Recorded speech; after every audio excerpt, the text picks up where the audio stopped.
Okay, hello everyone, good evening, and welcome to our May 2022 Astro Chat by the Astronomical Society of Penang. Thank you again for tuning in and continually supporting us here at the Astronomical Society of Penang. We certainly hope to continue bringing all these helpful astronomy programs to inspire and educate as many of our fellow astronomy enthusiasts. And our guest today is actually very someone that I find to be very big impact in astronomy too. Okay, his name is Remus Chua, and hi Remus, how are you today? Yep. Good. Okay. Yeah. So I'm a little bit. My voice a little bit funny because I'm not feeling very well, but we'll get around it. Okay. But Remus is the founder of Singastro. Okay, it's a very big astronomy community forum, and I've visited Singastro many times in my astronomical journey, and now sitting right in front of me, all of us, is Remus, the guy that created it. So I'm so honored to have you, Remus, and the Astronomical Society of Penang. It's very grateful and honored to have you as well on our Astro Chat. Okay, so thank you for taking your time to share your experience and knowledge. So let's go ahead and get started with this chat, all right? So you would like to share your story? I think you have some slideshows that talk about the beginnings of everything, right? Like how you started? Yep. All right. So, okay, cool. Yeah, look at that. Derek, for the very nice introduction. I think for a lot of us, it's like now towards, hopefully it's the tail end of the pandemic. A lot of us are coming out, from where we are. It's after all a very outdoor-based passion and hobby. So I'm sure this is something that a lot of us are looking forward to. And of course, it's another thing.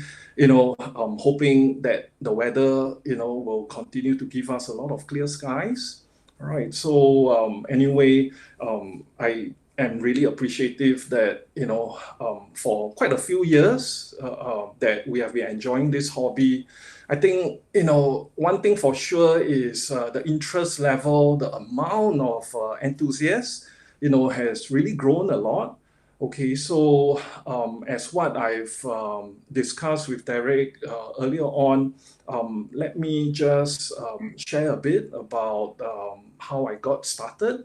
Okay, so I think this is an embarrassing photo. Okay, but this is like the starting point to all these things that I've experienced. Yes. Wow, I see two handsome young men, not embarrassing at all. Certainly much better looking than I am when I was that age. So this is like, I think this was the equivalent of being in Form 2 in Malaysia. So this was actually in 1990. So in Singapore, we call it Secondary 2. I think in Malaysia, it's Form 2. Okay.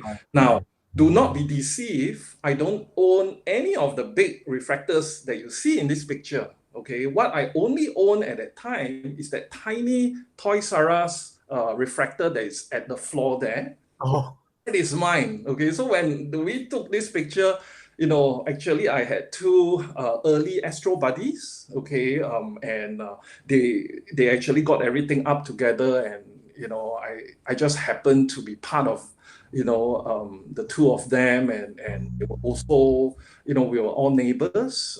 We are all staying in the same block, right? So that was how we actually had our humble beginnings, to start.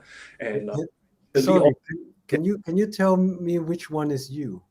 Okay, so sorry, the guy on the left, yeah, so that's me. the taller guy. Yes. Yes, the taller guy. All right, the more handsome, taller guy. Okay. Yes, that's you. All right. It's very early, yes. So, and during those times, we did crazy things. I mean, since we are like, young, energetic guys, sometimes even besides seeing the stars, we'll just do doodles like this, for long exposures. And understandably, during those times, this was actually taken by a film camera, okay, and in the eastern part of Singapore.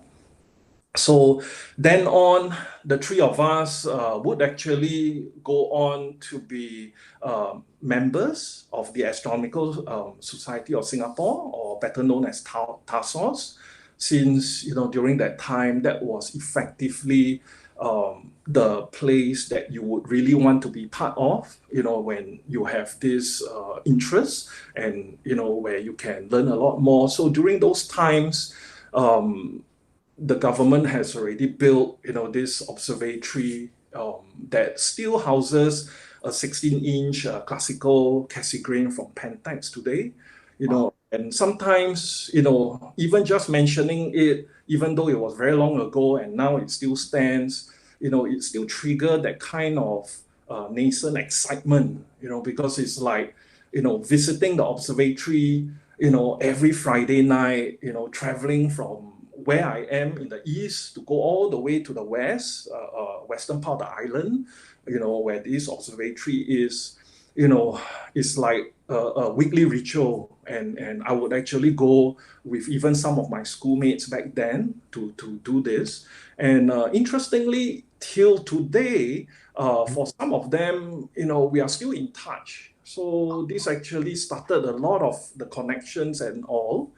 And then who can not forget, and I'm sure, Dr. Chong, right? You guys have experienced a lot of people, that excitement over the comet Shoemaker-Levy collision on Jupiter. So during that time, I think this was a period 1994 crossing to 1995. I think in July, I heard that the Science Center Observatory here had about 5,000 people. And back then, we didn't have like, those big screens and all, but you can see, how amazingly, curious the people are, and all crowding around that small TV screen. But, the energy and the interest, okay, is... So may I ask quickly, this observatory in Singapore, and please pardon my ignorance here, is still around? Is still there? And where was it at? Okay, so basically this observatory has been around since 1986, and is over at Jurong East. So that's where... Jurong East. Oh, okay. So it sits next, adjacent to the Singapore Science Center. So, okay. Where the Omni Theatre is, where they have the planetarium, and they'll still screen all the OmniMax shows, even till today. Yeah. So, and I think the program today is definitely even more lively and all-encompassing. Yeah. So for those ASP members, if you're trying to visit Singapore, you have to have this place on your list. Yes, certainly. I'll go there. Yeah. I'm already like, well, why didn't I ever visit this place when I went to Singapore? I mean... Oh, really? Nah, you should. So... Yeah, I know. Shame on me, right? You have to come out. Yeah, shame on me. Okay, anyways, thank you. Continue. Please continue. So, and after that, as I progress on, so this was basically 1994. Anyway, I have it chronologically in the slides here. You can see for yourself. And this picture, of course, is also taken by a film. Okay, and that was where I started going a bit more instrumental. Okay, so that was the time I actually had my own instrument. Okay, so it was actually the Celestron First Scope 80. That's the one, the black tube that you see on the left. Okay, and then I had another buddy friend, his name is Eugene, who has that 6-inch Newtonian. And back in those days, actually all these instruments is made by Vixen of Japan. Okay, and then, and they are also sold under Celestron. Okay, so and the Super Polaris mounts, I remember they were really, really popular. And then after that, they had the GP mounts from Vixen. So, but nevertheless, all these were all locally purchased. And this group of people, they are actually part of the school group during my junior college years. So essentially that is around the time when I'm hitting 17, 18 years old, right? So that was the time we actually made a conscious effort, or back in those days, because we wouldn't know. So we wanted to explore how is it like stargazing from the beach. So we would do that in the eastern part of Singapore, in this beach called Changi Beach. And back then, okay, the sky, how it is, fast forward to today's Changi Beach skies, okay, you can't see the Milky Way at all. But back then, you still can, especially the brightest part of Sagittarius, that portion, where M7, M6 is, you can still see.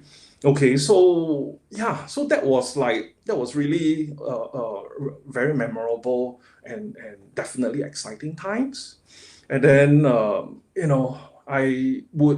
this was actually done definitely in my younger days because I don't do that anymore.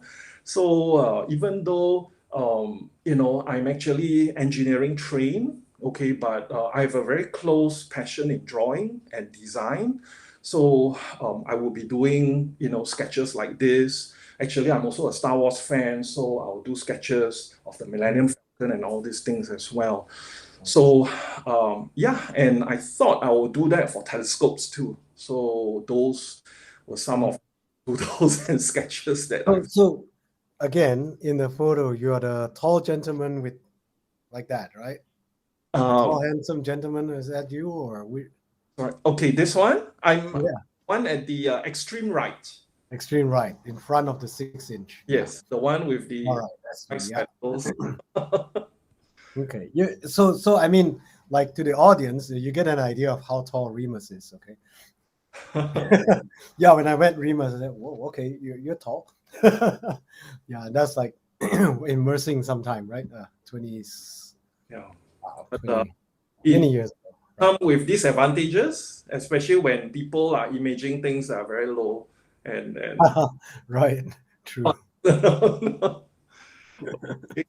So this is basically the time where, again, personally, it was both an exciting, okay, but also challenging time because, you're young, you always have, that very, embryonic view, okay, that is full of excitement, vigor, okay, as well as, going into the unknown, like, what happens if I do this, or what happens if I do that? So what I was thinking is, since during those times, I mean, we are talking about 1997, 1995, 1997 period, okay, and for this particular photo, it's 1998. This was also the time where internet, okay, the pervasiveness of that got started. This was a time where we had dial-up modems.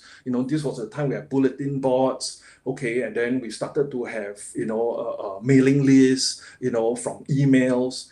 So I was like thinking, why don't we do something on the internet, right? Because that will bridge, the location challenges, where, you have different enthusiasts, even though Singapore is already a very small island, but to be able to get all of them, north, south, east, west, across, about 50 kilometers of length of land, to a place where they can enjoy stars, for example, or talk about stars, or astronomy would be something that is appealing. So that was where, we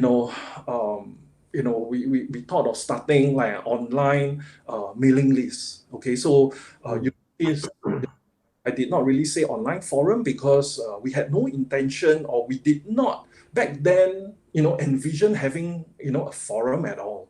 Okay, so we just wanted to have a mailing list where we can get together people, and communicate through emails. Okay, and then we wanted to call it, something that represent, Singapore here, and astronomy. So we call it Singastro.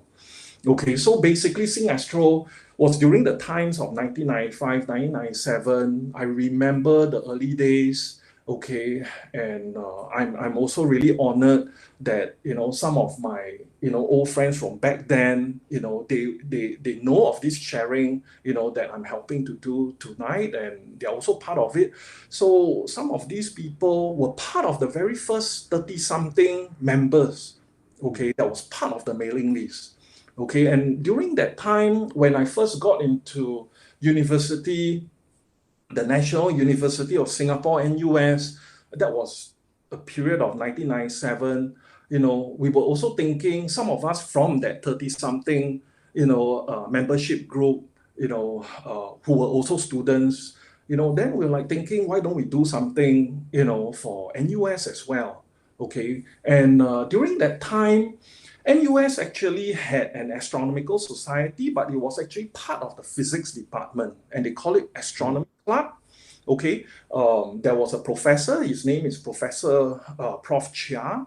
Okay, I remember him because he actually had a very engaging passion on building things. Okay, he would be grinding his mirrors.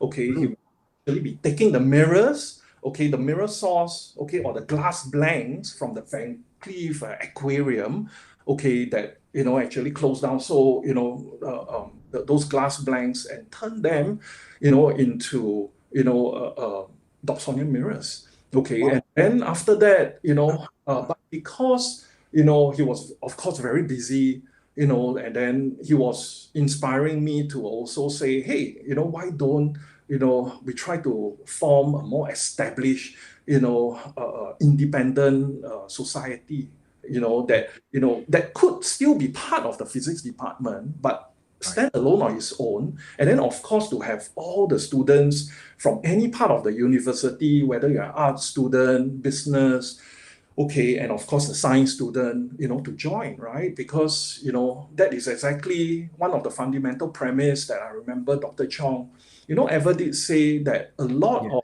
the interest, okay, comes not from the top down, but from actually the down up, where at the whether is it at the grassroots levels, the students level, so that was exactly how, everything got started, okay, for the Astronomical Society for NUS.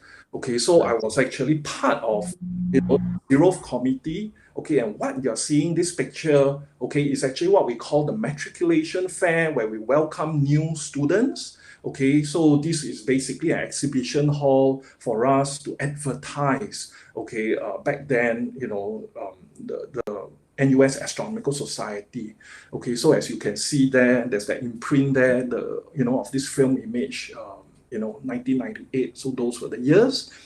Okay, and back then I was also, starting out on astrophotography, so ever willing to share, showcase my early imagery then. So you can see all these all printed out, for the posters for potential student enthusiasts to appreciate. Nice. It was the time also, okay, so basically two major things, okay, at least they are to me, okay, happen. Okay, so the formation of Singastro as a mailing list, okay, and then there's NUS Astronomical Society on NUSAS. Okay, the other thing was, I was also inspired, okay, so this hobby of astronomy to me will certainly not be possible, if not for the people around me. Okay, whether they are influencing me, okay, advising me, or even for me that's teaching them, okay, they are all, fused into this part of that astronomical, social, and till today, in fact, it's almost part of my life. Okay, Speaking of people around you today, your friend, our friend Tommy Lim. Yes. Oh yes, Tommy. Yeah. Yep. He's online and he says hi. Okay. So, yep, he's listening in. Yeah. So in the early days, especially when we are growing up, we are all human beings, okay, we are very feeling creatures. Okay, so here we would like to share what we have just discovered, the hobby of astronomy. So now we have society, so we can officially be doing that. But the other thing was we were thinking, Singapore is, even back then we could still see a hint of the Milky Way. But I heard from a friend of mine, okay, in fact, a very senior friend, his name is Mr. Ao. Okay, he used to teach architecture in NUS. Okay, in fact, he is basically the one, okay, that gave me the courage to venture out beyond Singapore to bring people, okay, to Malaysia, okay, and beyond. Okay, so this was the time also, in the early years of 1998, 1999, that was the first time we would actually go to this place called Batu Layar. Okay, so Batu Layar is actually more south than Desaru. Okay, so definitely very easy to go from Singapore, and we would actually take the bumboat, okay, across from Changi over to Pengarang, Johor, and then from there we would actually take taxis there. Okay, so this is where Batu Layar is. Okay, and you can see we have a crazy bunch of people, but we are also very engaging. We would typically have it just a single night session, okay, and staying in tents. There's no accommodation, okay, but still, we would typically be doing it from Saturday over to Sunday. So this was how, our activities we would bridge across, our small little island and into the darker skies of Malaysia. Okay, and now, in fact, a lot of my fond memories and where I really made good friends, okay, in the astronomy circle also come from there. Okay, and you'll see soon in the next few slides. Okay, so during NUS Astronomical Society, as part of reinforcing the experiences, okay, that we would have in club activities, we would back then print out newsletters for all our members. Okay, and our members back then, I remember, we didn't have a lot. Okay, is not like the kind of group sizes that extracurricular activities have in NUS now. So we had about also around 30 to 40 people. And what we did was we physically print out the newsletters using our own home printers. Wow, okay. Those of our committee members, when they print out in color, you can know how expensive that is. But, that also, shows how really keen we were. And how you'll be wondering, okay, because those times we will be using LaserJet was very expensive. Dot matrix was no. Okay, so there were in-betweens like inkjet, but they consume a lot of ink, but still we went ahead to do that. Okay, but we felt that we wanted to have a gallery because I was influenced by the American magazines, Astronomy and Sky and Telescope. So they have a gallery, right, of the astrophotographs. Okay, but I'm sorry, I don't have the actual copy to show you now since all these are very long ago, but we would actually print out 4R or 3R actual photographs and paste it on the newsletter for every copy, okay, and distribute. Okay, and all these of course will come from the club funds and all, but this was just an insight into how we would do things in all these early years. Okay, so this is just another picture of Batu Layar. So you can see it's a foray of activities. And one thing, okay, like I remember what Dr. Chong ever did say, not just to me but all of you, that we should be open to anyone that's interested. Okay, not even even if there are people outside of the university. Okay, so if you see right at the middle, okay, there's this gentleman standing next to the C5. His name is Gavin. Okay, he's not from NUS, but you can see he's part of NUS Astronomical Society because, okay, we find that everyone, okay, that would like to be part of it, and part of the learning experience should not be left out. Okay, so this is one thing that is fundamental, very fundamental, even till today.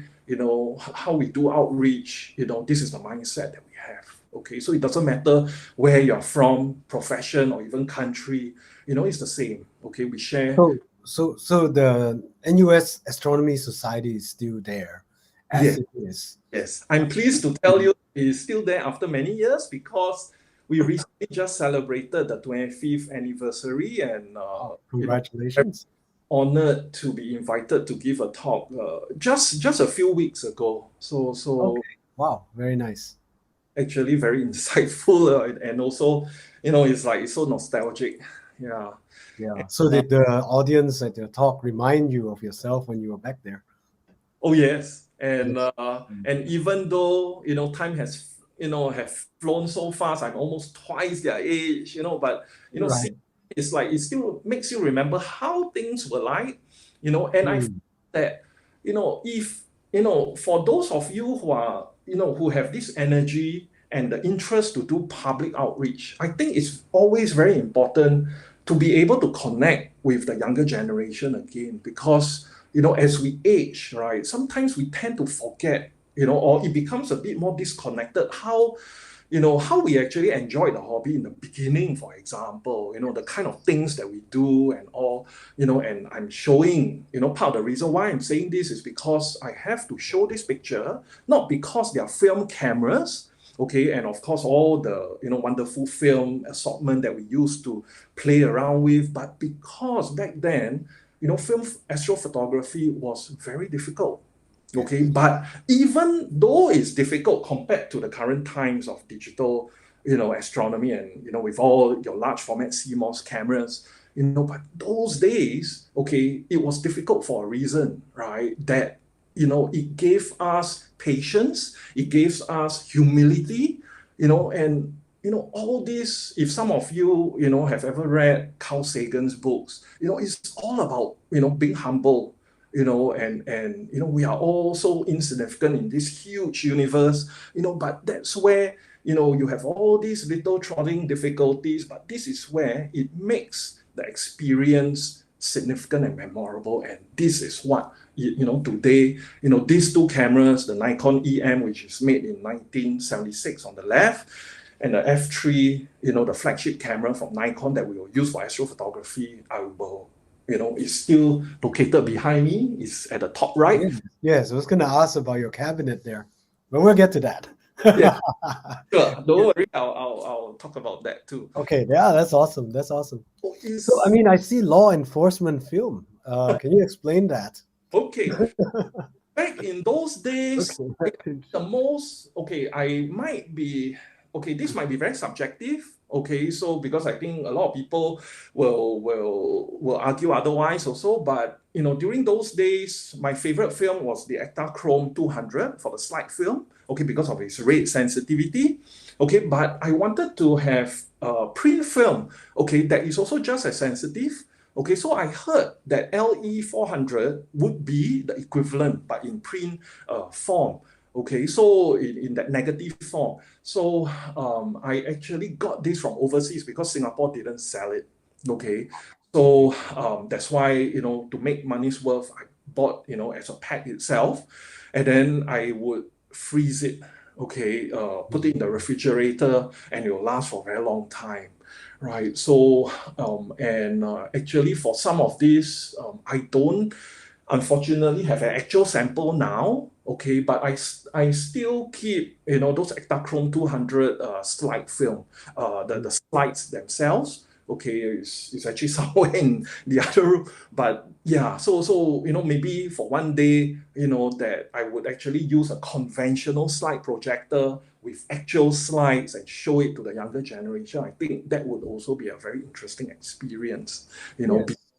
The era of PowerPoint and keynotes, right? So yeah, so this was just some of the experiences, when I started out astrophotography.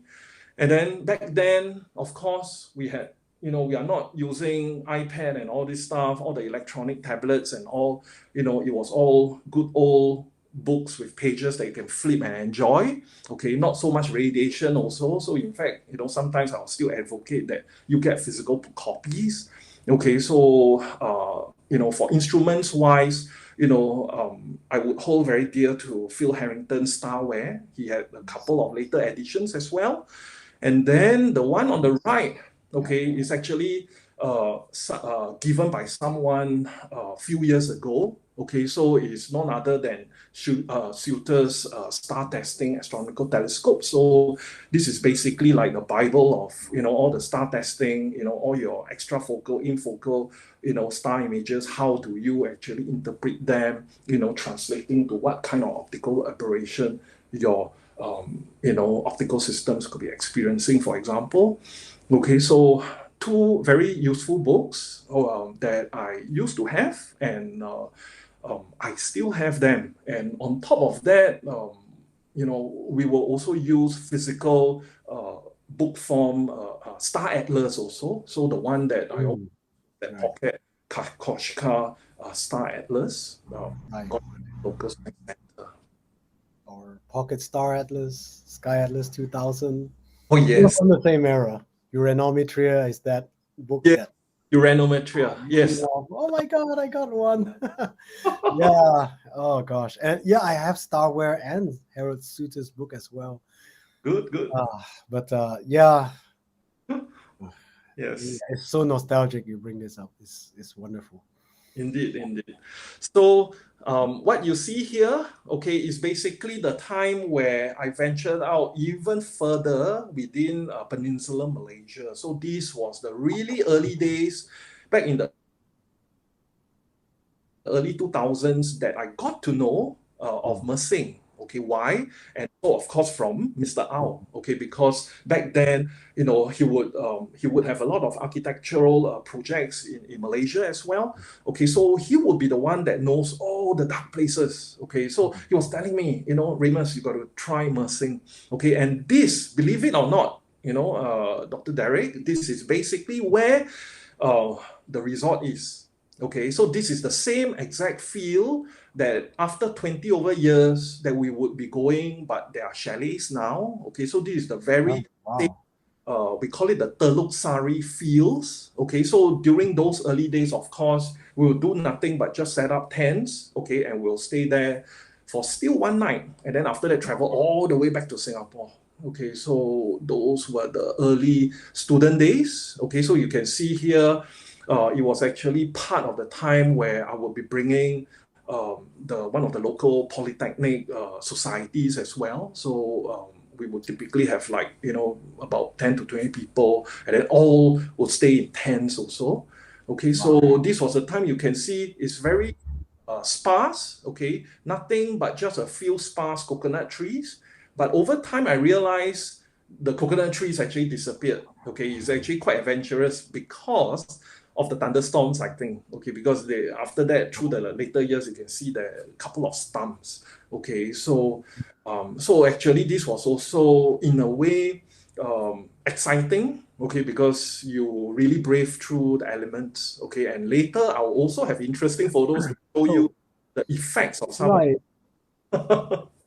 What are like I you gave me a lot of respect. I mean, not say that. I mean, I gain a lot of respect for you and your friends here from just seeing these photos because I think the thing is, I think it's not something easy to be done.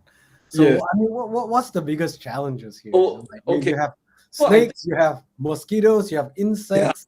The correct. ground is wet, and Obvious. there's clouds, Yeah. heavy rain, thunderstorm. I don't know.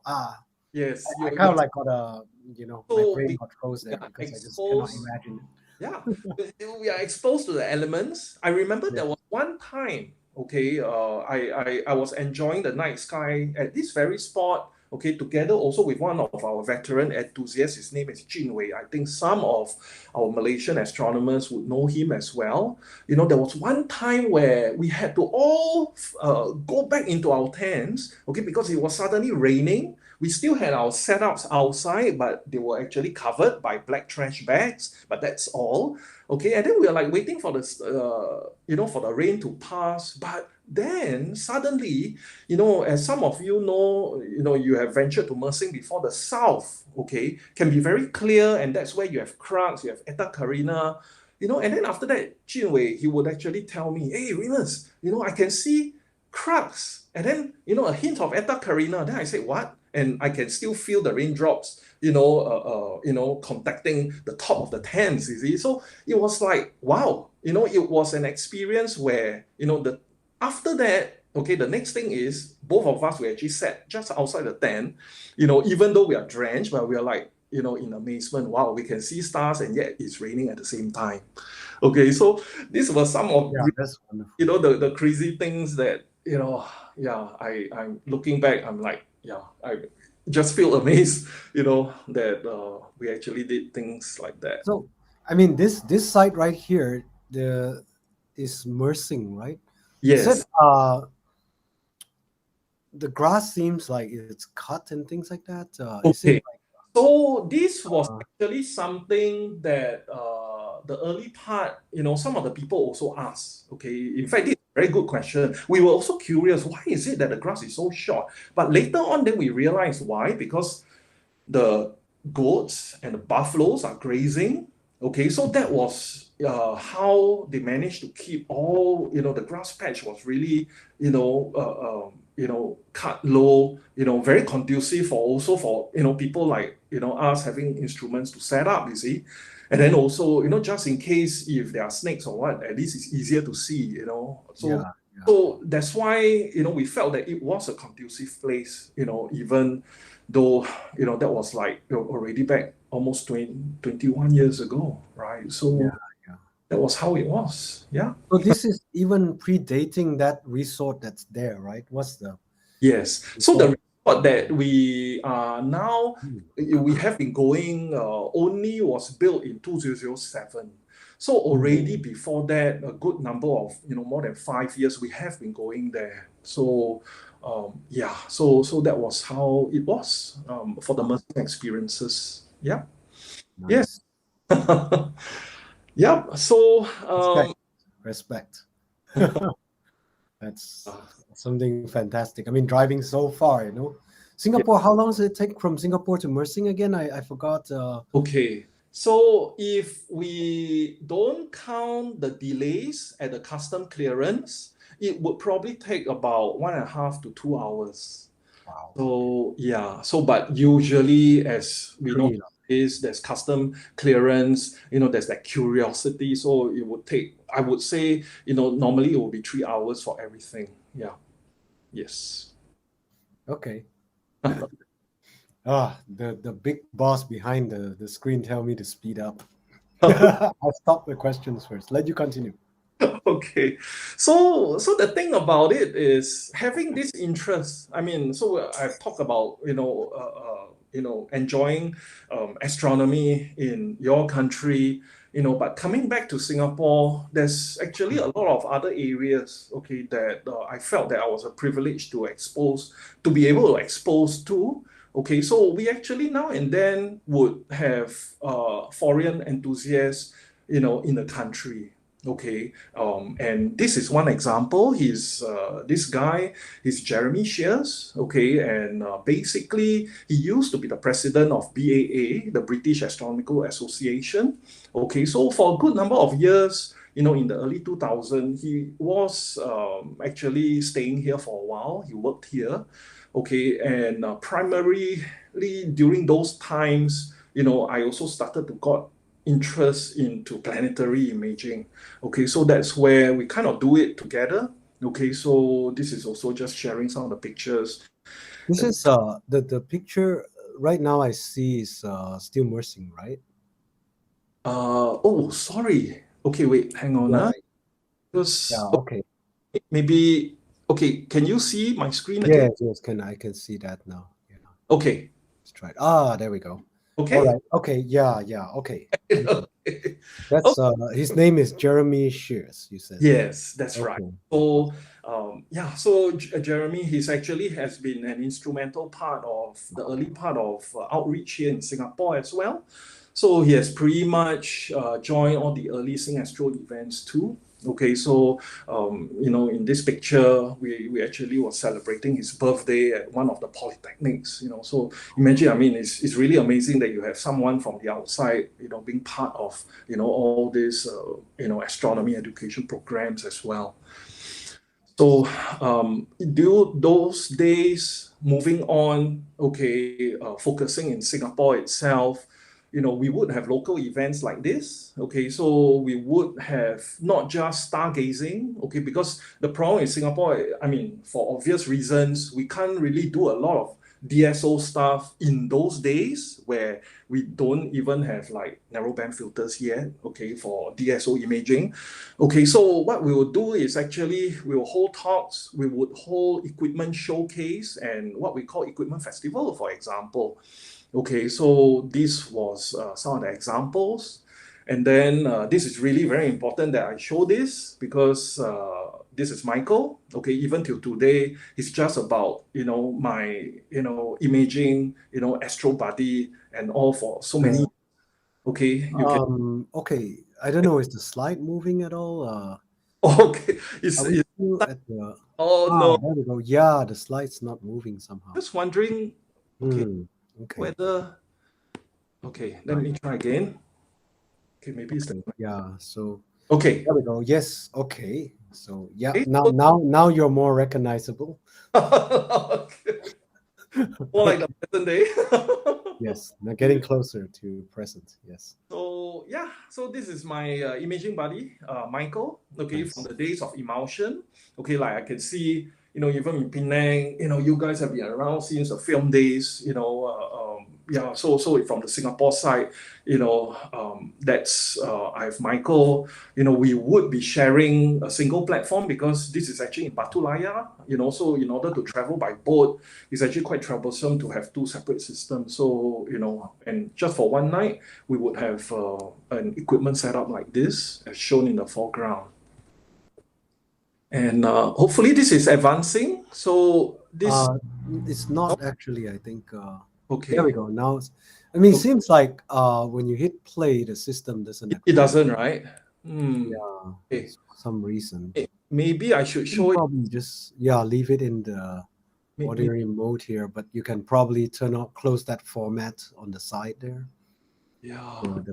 Click the format button on the right hand side, maybe, or something. This one? No, on the other side. So there you go. Yeah, close the format or something, maybe. No. On the right hand side, underneath Saturday, 21st May. Underneath the date, there you go. There's a format. On the top. The top? Yeah. Yeah, there you go. Format. Yeah, it's probably hit that, and okay. That kind of like. Okay. Yeah. Okay. So this is definitely the time when we also got in touch with you, right? Asian astronomers. Okay, so this was actually somewhere in KL. I don't know. Is that CK Lim? No. That is him. Okay, so that's CK Lim. Oh my God. For me, he looked so thin back then.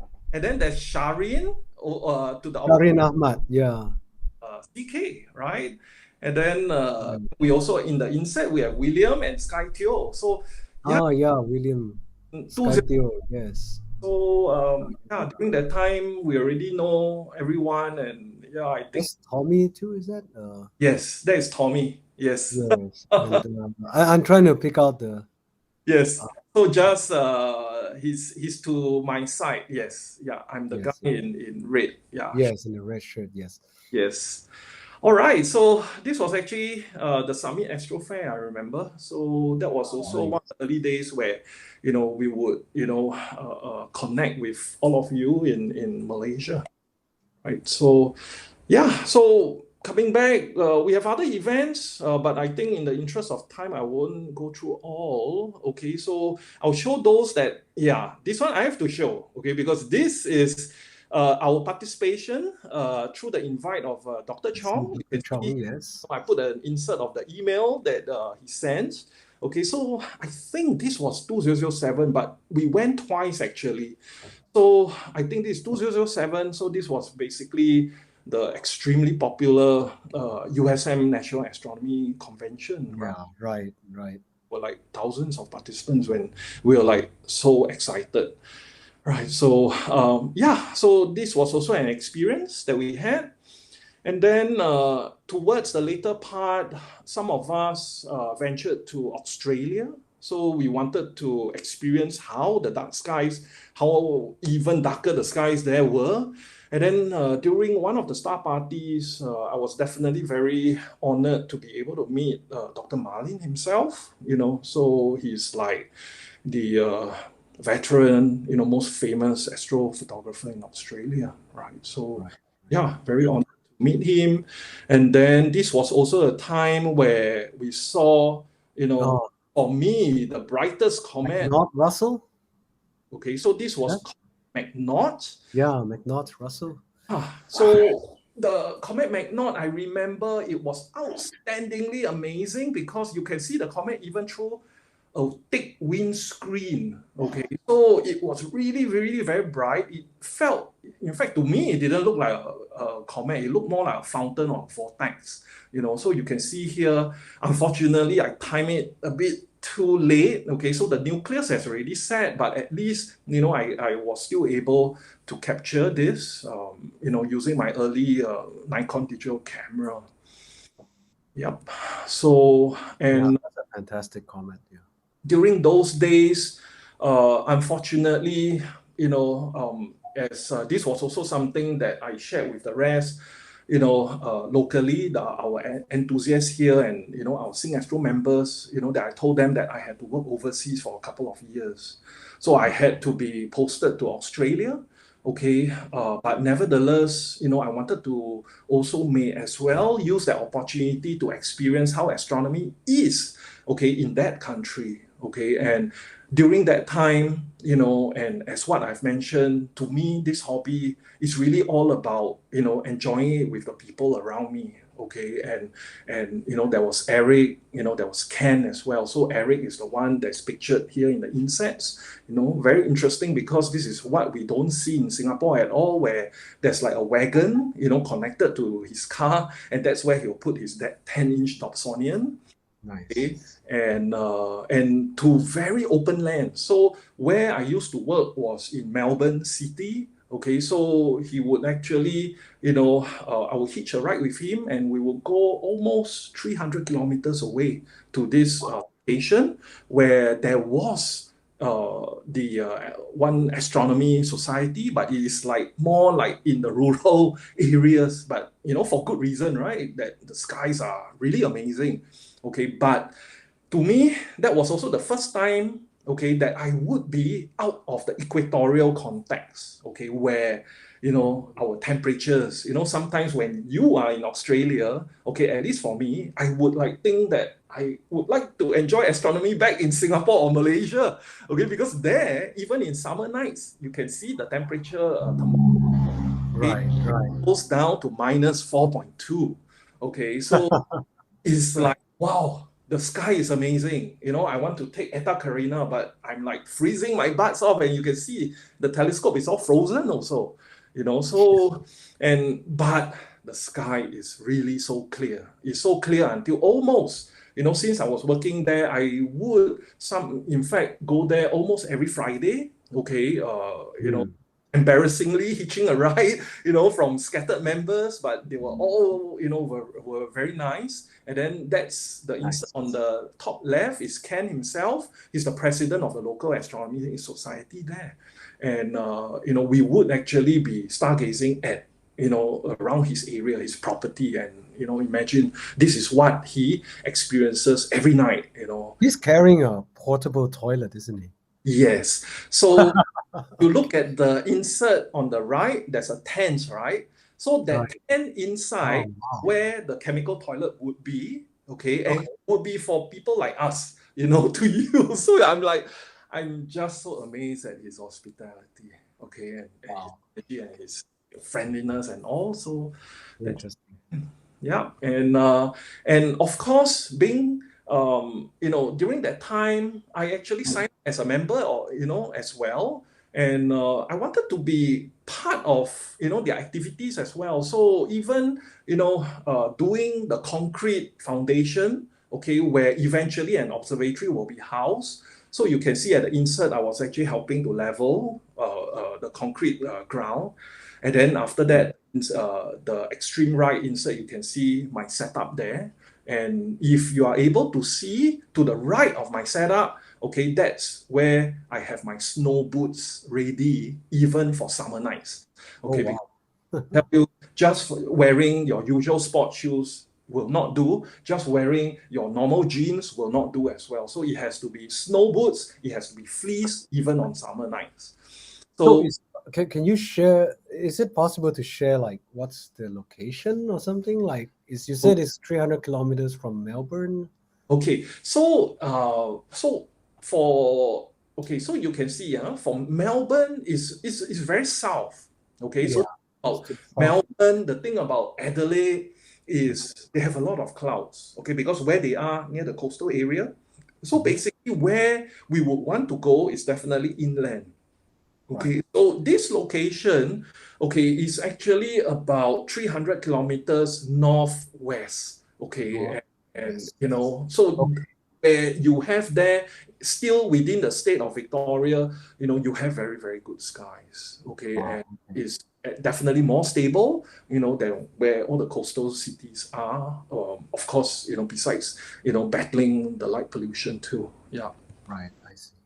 So, because I stayed there for a couple of years, I was also part of the Astro Club at Melbourne University.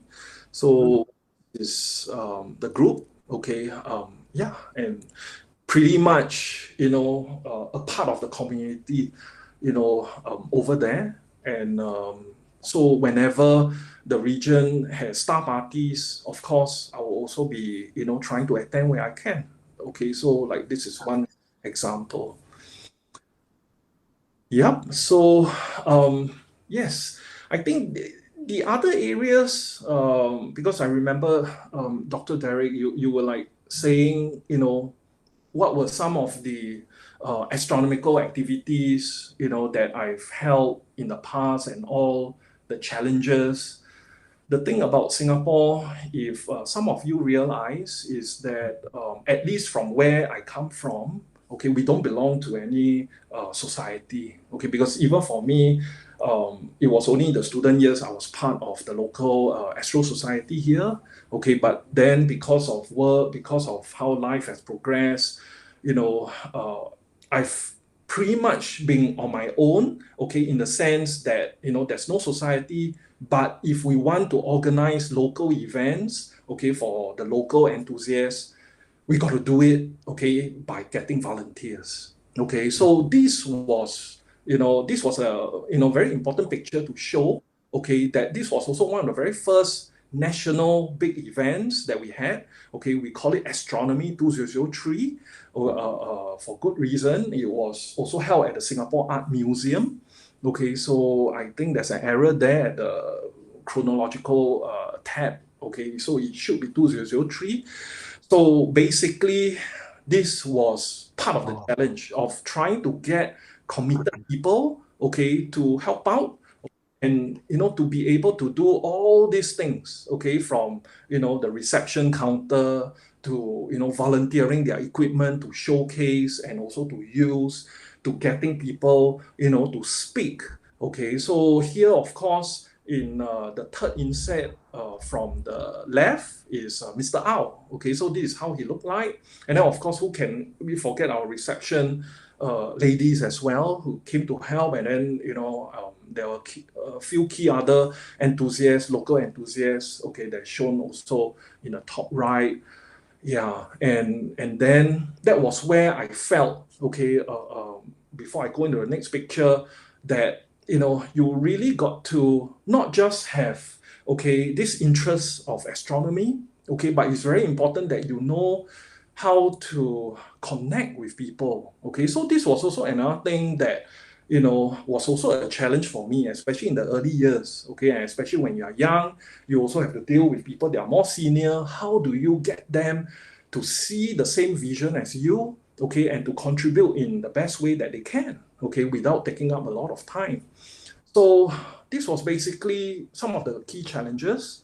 Okay, and in doing so, I find that how I would learn, the experiences also was also to be out of the country. Okay, so that's why, sometimes, and I'm sure you know, okay, and some of our astronomers know that I would now and then, okay, be going to Malaysia, not just for stargazing or imaging, okay, but also just to, see how, to connect with everyone, okay, to see how they are doing, to have experiences like this. Yeah, so that's Mr. Pang's amazing car workshop that, I was like, wow, he actually had the Hubble Space Telescope, at the city, and amazed, at the energy and all. Okay, and I would say, it wouldn't, what we have done in Singapore would also not be possible without all these insights, and all these, learnings, from Malaysia, and of course, other countries as well. Okay, but I would be taking a lot of references from Asia as well, since that is, this is our close. learning exchange kind of thing, right? Yeah, we can't exchange know-how. But let me maybe throw you a question, which Yes. actually is also a concern for myself. Yeah. So, and it probably, I'm probably like dragging that slider down below all the way to 2022 now, because it's almost like back then outreach can be done in a more simple manner because this thing right here. Right. Okay. My computer is canceling it out. We don't have tablets. We don't have cell phones. Yes. We don't have instant gratification entertainment. And if we have a camera beside us, or actually a telescope, and we want to find like a certain target in the sky, M73, it takes a lot of patience. You need to look where it is in the sky, try to get the directions. How can we inspire this younger generation? Okay. Any thoughts? So I think this is something that, I have been thinking a lot also, okay, because now information is at everybody's fingertip. Yes.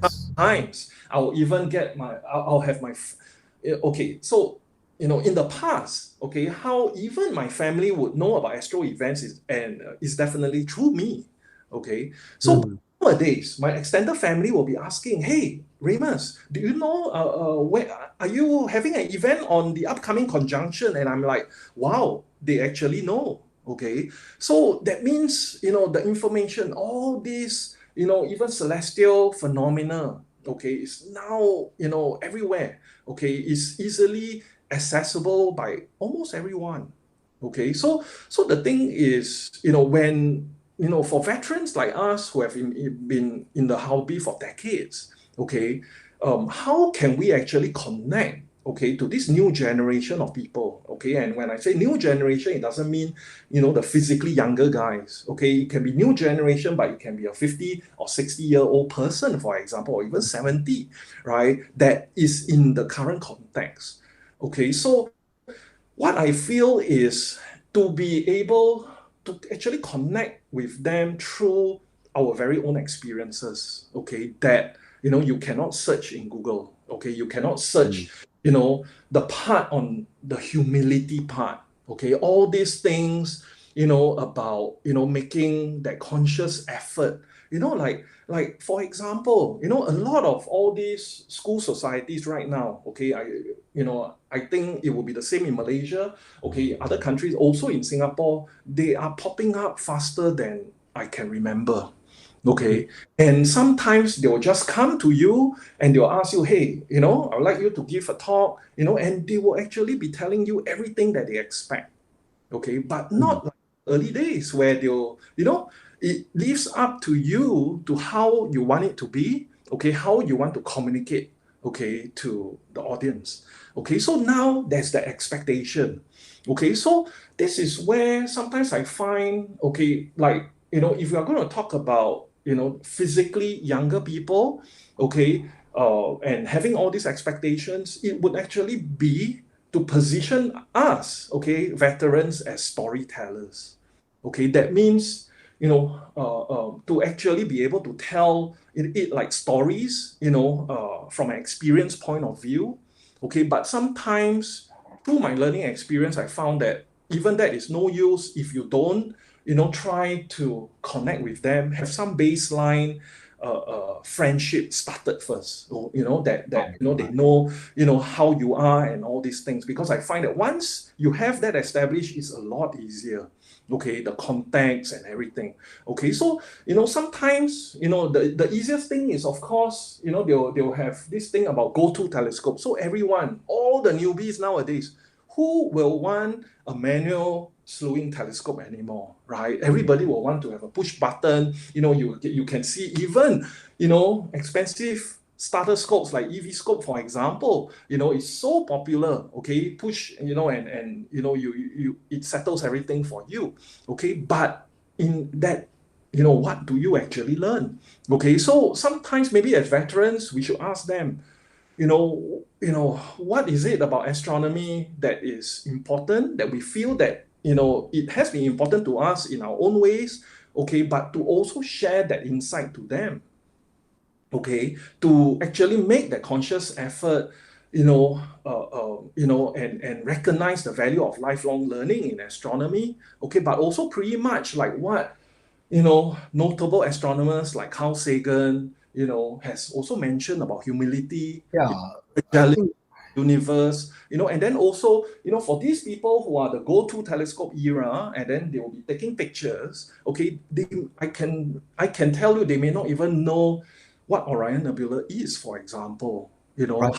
do you actually know what are you taking, or is it just another object in the catalog that you just want to, put a checkbox that you have done it, you want to show it on Facebook, you want to show it on IG, and that's it, and move on and impress you see, but is when your friends ask you, what is this? What is so special about this flowery object, that's called Orion Nebula? Okay, now, okay, if they can answer that, we have to tell them that, this is what it is, right? I mean, everybody wants to be an expert astrophotographer, but like, a very good chef, you got to know where your ingredients come from. You don't just know what your ingredients are. You have to and know, what it takes and how to achieve that subtle taste, that commercial setups may not have, that you will have, as that really prolific chef, for example.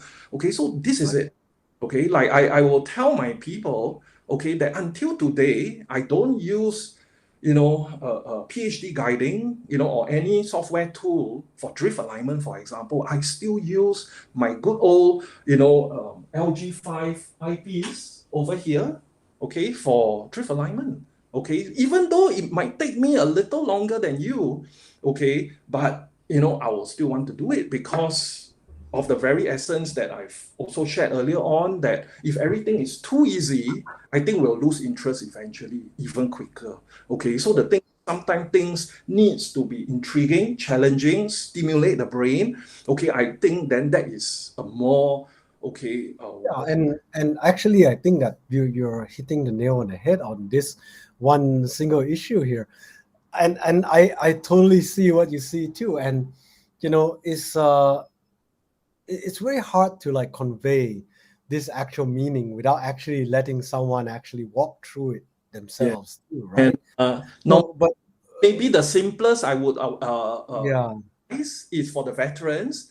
Just get all these so-called newbies or the know-it-alls, okay, to join you, okay, and see you do, okay, and let them ask questions and all this, but at least they will know, okay, they will try to be in your shoes, for example, and this is something, and also, okay, because this is an era of instant gratification and all this, it's very inward, okay, but I'm very sure, okay, Dr. Derek, Dr. Chong, definitely, Tommy and rest, okay, you'll know that in our days, okay, it's not so much of, we just want to have this hobby so that we can show an image on Astronomy magazine, for example, or whatever. No, it is actually to be able to do something good to accomplish, okay, with eyes closed, heart open. Okay, that means to be able to show anyone what you're seeing. Why? Like the other day, using my Dobsonian, I spent 1 hour just visually looking at Jupiter. okay, because there's really a lot of things to see, okay, and all this the newbies won't know, okay, they'll be like, hey, that Jupiter is like so puny, it's Right. all the big Jupiters on the internet and all, but there's really a lot more than that, right? And but also to tell them, have them witness something, truly majestic, because the light from that Jupiter actually took some time to reach us also, even though it's within the solar system, that the universe is so big, and whether with what they can really do with themselves in this hobby, and passion. Actually, sometimes, having such a hobby is also discovering about themselves also, for example. Yes, yes. You know, And yeah, I think that, we share the same issue. I myself am having quite a lot of difficulty trying to get, a lot of the younger generation to say that, hey, this is cool, even my own kids. This is cool. It's not a pony. yeah. Okay, it's not a pony, but it's Pegasus. It's like it's a horse with wings. I don't like it. So okay, that's the end of the story, and ah. I think a lot of us sometimes, I mean, I can just foresee, okay, all of us, veterans, we are in a table, where, we are sharing ideas and also experiences with the new generation. Okay, is that a lot of the new generation people, they have to know, okay, that astronomy, during our time, it's not easy, but it is very memorable, because we Yes. build, the passion out of the frustrations, out of figuring things out, instead of following a YouTube video, for example, that has step by step, steps at all. So it's like, we don't, the new generation don't even have the opportunity to actually make mistakes. Yeah. Okay, Yeah. they I mean, don't tinker. Okay, but this is exactly where it will intrigue and it will stimulate the brain. It will churn out our new generation of innovators that we so importantly must have, right, in this world of climate change and all, and everything, right? yeah, that's very true. Yeah. So, wow. I mean, so anyways, I think that I would certainly like to continue to discuss about this with you, beyond this Astro chat, because even in my mind I'm still like have no idea like what's the best way to reach out, and but I guess it'll take time. It'll come like a lightning strike. But meanwhile, hey, can we kind of like shift gears a little bit? Like, can Yes. you tell us a little bit about your equipment? That I mean, to be Okay. honest, I'm kind of I shamefully mentioned I'm more distracted by your equipment. It's like, Okay. ooh, look at all those telescopes. Okay, so I'll just stop presenting, and Yeah, yeah. so it's easy. Okay. Yeah. So Maybe basically, you can share a this little bit. okay, so I hope you can still hear me. Yes. Yes, yes, I can still On hear you. movable table. So basically, what you see here is where I keep all my equipment. Okay, but Right, right. taken out some, just for this session, and then also because last week we had a section. So basically, in Singapore, I think pretty much it's the same in Malaysia. We have this humidity problem. Okay, so we got to have Right. this. So you can see, this is basically like a custom dry cabinet. Okay, that is actually done no other than my good friend Michael. Okay, so he actually done this for me. It's amazing how we can actually shift this in the room also, but basically it keeps everything dry. Okay, I think that's Mm. important. Okay, and then here, if we just go a little to the other side of the room, okay, so you can see some setups. Okay, so this is actually a very old, I would say in 1980s. Okay, so it is an old refractor, okay, from Japan, Takahashi. Okay, and then it used to be just before COVID. Okay, is actually my imaging refractor. Okay, so it's a 140 refractor. Okay, and then during the pandemic period, um, which of course I didn't expect that there was a pandemic, but just before that, a few months, I wanted to do a project in building a Dobsonian. Okay, so basically, this is an 18-inch Dobsonian built from scratch. But sorry, not by me. Okay, because in Singapore it's very have the tools and everything because we only have very small houses. Okay, most of us. So basically, this was actually done in concert with another guy in Europe. Okay, and then pretty much he executed on the design that I wanted. Okay, and then put together with all the materials and all. Okay, so if I would just tilt a little lower, you can see, that is the mirror. Okay, and then with some electronics and all. So it's fully go-to. Okay, I will. Fully go-to. Yes. So it has both motors on both axes and everything. Wow. Yeah, right. So it has the ServoCAT Generation 2 motors. Okay, at the bottom. Okay, so at the bottom there's the motors, and then there's also the Nexus DSC as well. Okay, and then there's a ServoCAT controller here. Okay, so and it's actually controllable from the handphone also. So it's a wireless thing. And this is basically what I plan to use, okay, to capture Jupiter later this year. So I have this planetary camera with the filter wheel. So basically, it will hopefully try to do its thing on Jupiter, right? So that is it. Yep. So I think that a lot of people will have a question. Why need so many telescopes? Actually, you only have 2 eyes. Yeah, that is a very good question. Now, something that especially from the wife. Yeah, I know. So not really mentioned, but in my early years, I actually sell telescopes. So I have a company called Star Metrics. So I think more of the local people will know. So basically, my focus was actually on the Japanese brands. So this was where I had the connections, and then after that, you know how it is when you are very interested in astrophotography, astronomy.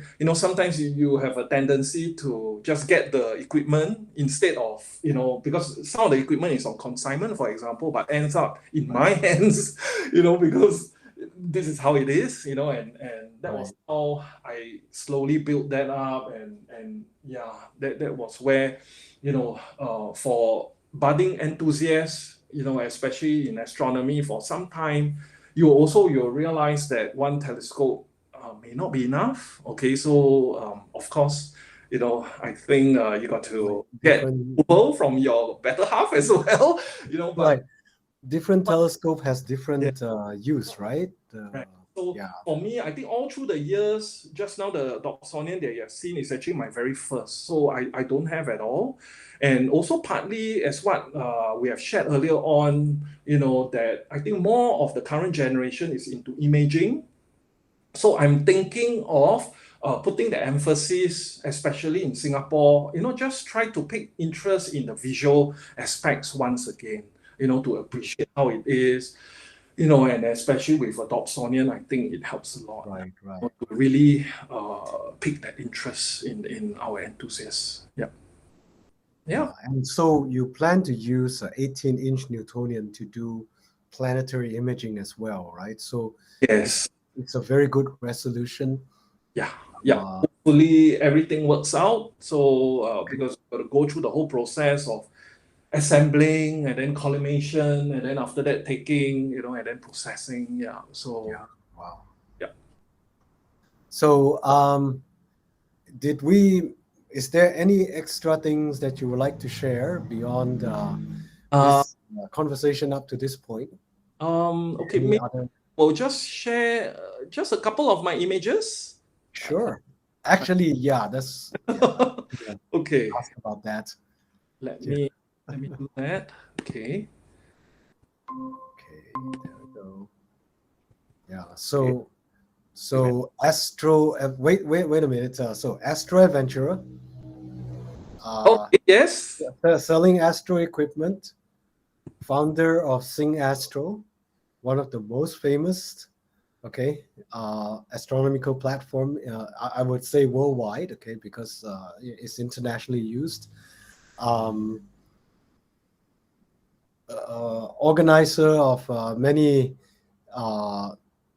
what you call it, astronomical events, outreach, founder of astronomy clubs, and astro imager. That's what you are. I'm just trying to summarize, your Oh, that's resume. right. That's Okay. a very long list. No. Okay, yeah, very impressive. All right, let's see what's going on here. Thanks. Uh, Okay, so basically, this is what I want to show wow, as a film, early film pictures. Okay, so these wow. are sunspot groups, but taken during film time. Okay, and I think as those of you who take the sun, it's not easy, especially when it's film and you only, you don't use a video sequence. It's just one shot. So this was those days. And I think in 2003, the sun was also very active. And then earlier on, when I talk about film emulsion, and then I talk about Ektachrome 200 slide film, this is just one example. Okay, although it's not a good example, as you can see, there's a bit of halation, there's a bit of, all the green strips, on the left and the right. Okay, but it pretty much gives you, a direct interpretation of how a slide film looks like. Okay, with that typical logarithmic response, okay, rather than digital. Okay, so this was actually directly scanned, okay, from medium format Ektachrome 200 slide. Right. Now, I also wanted to share some of the things that during the pandemic, okay, so like Malaysia, so for Singapore, we had a lockdown, we have a circuit breaker, so this was some of the things that I would do, okay, to take unfinished mosaics of the moon.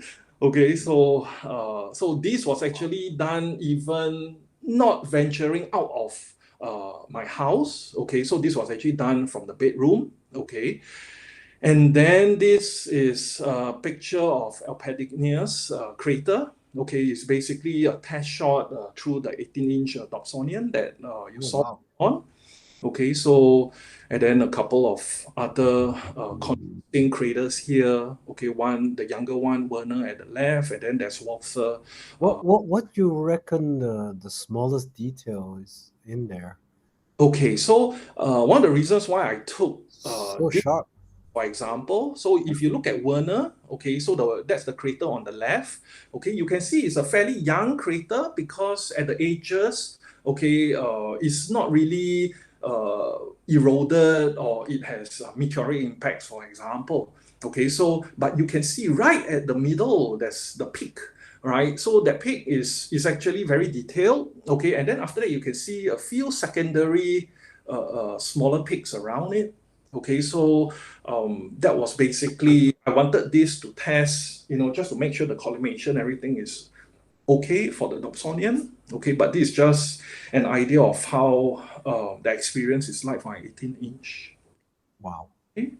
And then who can we not forget about the annular eclipse? Okay, the very first, no, I wouldn't say first, but the last big, celestial event that we had just before COVID and everything all closed up, right? So this was actually back in December 2019. Okay, here in Singapore, we actually had a very big event, where everybody enjoyed the annular solar eclipse that we had, that we could directly see it here.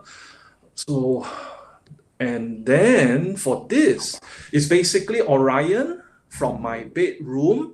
This was right in the middle of during circuit breaker Singapore. That's like MCO, it's a time where it's the most restrictive, okay, that, we can't really go out, without a lot of measures in place. So I thought, since those nights were clear, okay, I decided to do it. Okay, the one of the brightest nebula that we have in the sky. But because I'm doing it from Singapore, not just its narrow band, okay, but during this time, Orion Nebula was actually facing west. Okay, west was where the heart of Singapore is. Okay, where the light pollution is the worst. Okay, and the elevation, due to the nature of my room, I can only take it when it is elevated. Highest is 30 degrees, lowest is 20. So I only had 10 degrees of elevation to capture data over many nights. And this is the result. Okay, and it's actually a two-piece mosaic. Okay, so yeah, it was taken under very difficult conditions, not just being in Singapore, but also it's very low, okay, and towards the CBD. And then same thing, okay, this Rosette Nebula was taken exact same conditions as the Orion Nebula. Okay, so but this basically gives, I wanted to do this to give hope to, those of us who stays in high-rise apartments in very polluted cities, that you can still do things like this. You use a narrow band filter, right? So I use a narrow band filter. So SHO, is it? that would be the hydrogen alpha, right? And then alpha 2, and then the oxygen 3. So this is basically, I would say, a SHO hybrid composite, right? So putting all the channels together in software. And this is what you see. And then it's a small part of the Rosette Nebula, focusing on the bulk globules that's at the lower right. Yeah. And then before COVID, of course, this is like your typical kind of deep sky textured image from Mersing under relatively good dark skies. So this is one nebula. And then I also wanted to share the Southern Pinwheel, okay, M83, but more so for its surrounding galaxies that dated here. So I think this data was one of the better data sets that I've ever gotten for M83 through a 10-inch Newtonian. And same thing for silver coin, also done in Mersing, NGC 253. And then at the later part, I wanted to do things that not many would image. Okay, so I think I am probably the second or third guy that's imaging this. Okay, the Bernays 149 nebula, which is the bluish nebula, reflective nebula that you see here, and it's actually located in an obscure region in Scorpius.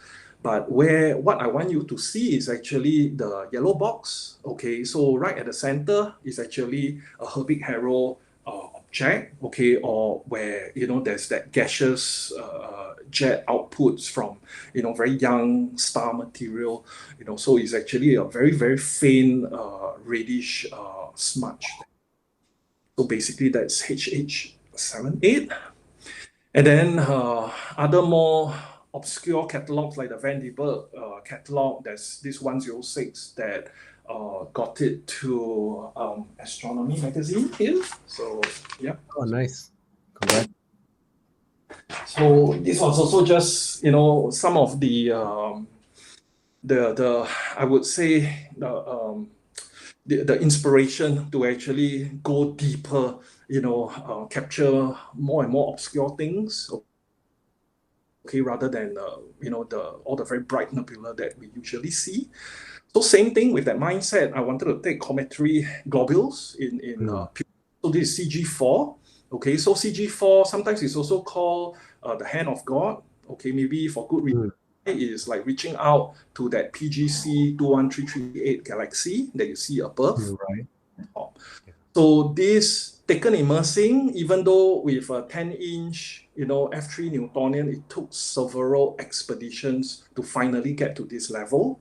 Okay, so I remember it took about 7-8 Mersing trips, of gathering data, to get to this. And then, besides seeing the hand of God, you can see to the top left, there's some emissive nebulosity, and then you can see some dark structures to the bottom right. And then later part, during one of the local NUS hosted conference, Southeast Asia Astronomical Network Conference, I presented works on capturing very faint galactic structures. Okay, so one particular interest was one of the candidates of Leo triplet. Okay, so otherwise known as the Hamburger Galaxy or Ceres Galaxy, called NGC 3628. Okay, so you can see at the top, it actually has, okay, in this negative image, okay, the tidal tail that stretches 300,000 light years, okay, up north. Okay, so these are things that, it will be very interesting, to go really deep and be able to capture all these peripheral structures, besides the galaxy itself. Okay, again, also done by modest aperture instruments, like my 10-inch. Hmm. And then almost the last is also a very faint image. Okay, so basically, there are other structures, okay, beyond the Milky Way galaxy, okay, the dust structures like integrated flux nebulosity, okay, or IFNs. Okay, so one typical candidate environment is in Pegasus. Okay, so the centered galaxy that is annotated in red, NGC 7497, is actually basking in IFN.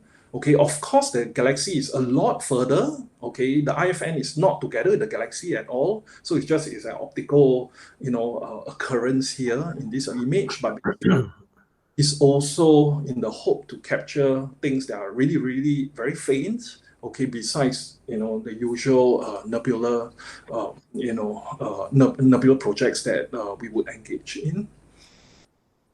And then lastly, this was actually done during the pandemic, so I had no choice. Okay, so I wanted to book some remote imaging time in Chile.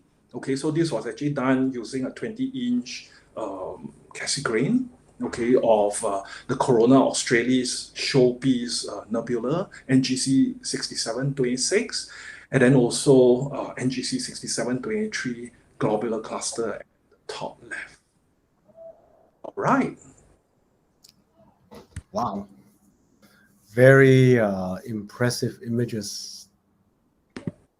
No, it's I would say a lot of hard because it's a lot of work, and also important to know what's it about too, right? So yeah, very nice. you can be sure, I will want to be exploring more IFN and tidal tail projects, for example, and then maybe the Helbig Harrow catalog. I would also like to cover. So these things that would intrigue me. Hopefully, when we can have expeditions again. Yeah. That's awesome. Yeah. So I think we are almost hitting our 1.5 hour, unfortunately. Otherwise, I mean, like, well, I won't mind seeing a few more of those photos. I wouldn't mind more. Yeah. So since Yeah. like So so do you have anyways, maybe we'll have to just go to the sort of like parting words, like any advice for people like starting up in this time era, like Yep. astrophotography or astronomy, any advice for people like those? Think basically what we have essentially covered in an overarching way, okay, that all of us we know. I mean, knowing astronomy, besides the technology of it, the knowledge transfer, I think importantly in the mental way, right? Especially in pandemic, right? We are all talking about mental health and all, the spirit of things. The most important contribution is still that, for astronomy, it makes us aware of how we fit into the vast universe, right? So, I think it's definitely a humbling, and character building experience that all budding, new and old amateur enthusiasts will experience, for example. Okay. And definitely, it also underscores our responsibility. Okay, especially I would like to quote Carl Sagan, to deal more kindly with one another. Okay, actually, astronomy is a social. I like to think that it's a social thing. Okay, not just closeted, do it on your own, but do it with the people that you enjoy with.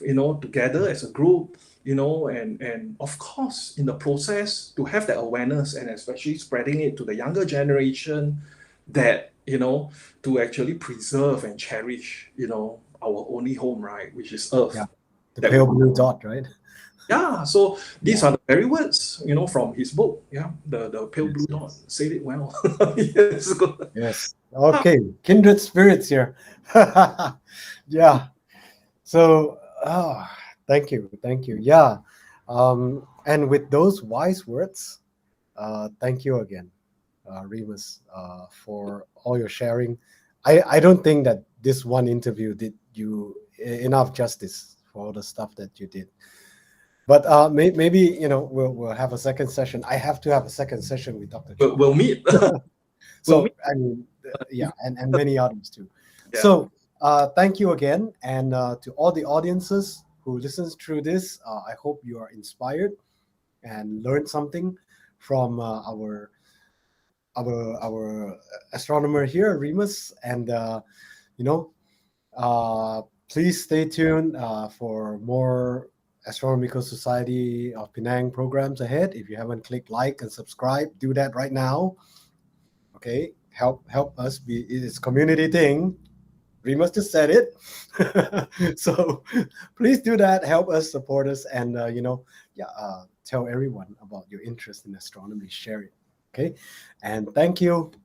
Take care. See you all again next month.